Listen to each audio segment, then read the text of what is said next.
Hi friends, I'm going to show a journey of a middle-aged lady who presented with multiple swellings which were painful in her right dominant hand.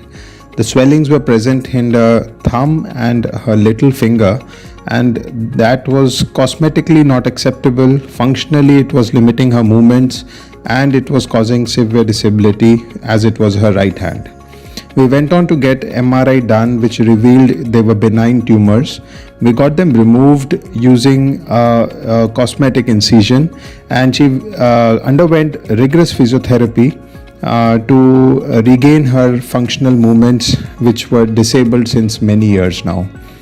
Our physiotherapy team helped her regain her strength and flexibility, and within few weeks she was able to do all the movements which she was unable to do since many years. This story represents that timely treatment, timely diagnosis, and timely rehab can enable us to get back to normal life. Thank you.